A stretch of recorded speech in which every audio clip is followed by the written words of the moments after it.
equals does your device need fixing? We offer a free diagnosis. We pick up and deliver right to your door, no calls or travel needed. We send you a quote before repairing, and only go ahead if you approve it. Easy, transparent, and professional. Link in description. To start, ensure you have a Phillips screwdriver and a clean workspace. First, power off your HP15 and unplug it.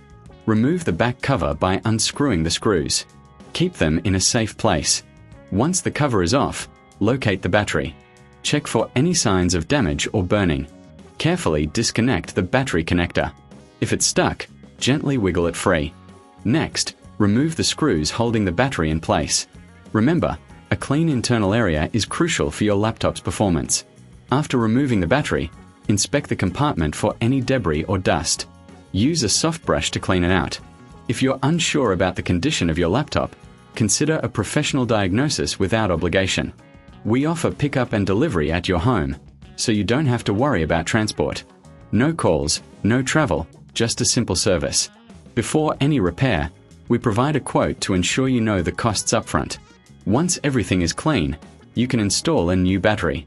Reattach the back cover and screws. Your HP15 is now ready for use. Does your device need fixing? We offer a free diagnosis. We pick up and deliver right to your door, no calls or travel needed. We send you a quote before repairing, and only go ahead if you approve it. Easy, transparent, and professional. Link in description.